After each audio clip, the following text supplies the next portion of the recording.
नमो पवन कुमार, खल घन पावक ज्ञान धन, जासु हृदय आगार, बसहु राम सर चाप धर, अतुलित बल धामम हेम शैलाभदेहम् धनुजवन कृशानुम् ज्ञानिनामग्रगण्यम् सकल गुण निधानम् वानराणामधीशम्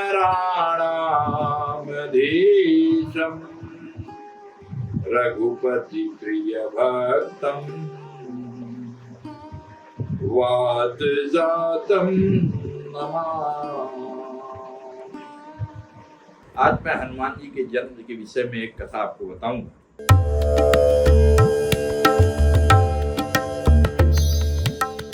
रामावतार होने से पहले सभी देवी देवता भगवान की सहायता के लिए पृथ्वी पर अवतार ले रहे थे। तो शंकर जी पार्वती जी से बोले कि हे पार्वती, मैं भी पृथ्वी पर अवतार लूंगा, भगवान राम की सहायता करूंगा। और उसी समय वहां माता अंजना पुत्र प्राप्ति के लिए तप कर रही थी।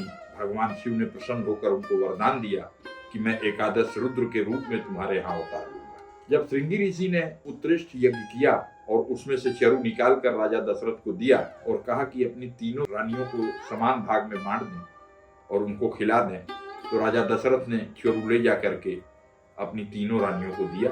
कैकेयी के हिस्से का जो भाग था वह एक चील लेकर के उड़ गई। अब चील लेके उड़ते उड़ते ऊपर चली गई और ऊपर जाकर के उसके प्राण निकल गए और उसके चोंच से चरु जो है गिर गया और पवन देवता उस चरु को उड़ाते हुए ले गए और जहाँ अंजनी तपस्या कर रही थी वहां ले जाकर के उनके हथेली पे गिराया। माता अंजनी ने प्रसाद समझ करके भगवान का उस चरु को ग्रहण किया और हनुमान जी के अवतरण का शुभ अवसर प्राप्त किया। इस तरह भगवान हनुमान का जन्म हुआ। वह चील भी कोई और नहीं, ब्रह्मा जी के श्राप से वह अप्सरा थी और चील बन गई थी, जिसको कि ब्रह्मा जी ने कहा था कि जब तुम श्रृंगी ऋषि द्वारा अभिमंत्रित चरु लेकर के ऊपर उड़ोगी तो उसी समय तुम्हारा शरीर छूट जाएगा। वह भी अपनी गति को प्राप्त हुई। इस तरह से हनुमान जी की यह कथा है। हनुमान जी का एक गोपनीय मंत्र आपको बताता हूँ, जिसको करने से अणिमा आज सारी सिद्धियां स्वतः सिद्ध हो जाती हैं। ओम हं हनुमते नमः रुद्रात्मकाय ओम फट। इस मंत्र का जाप 1.25 लाख की मात्रा में करना चाहिए और इसके बाद दशांश हवन करना चाहिए, तो यह मंत्र जागृत हो जाता है।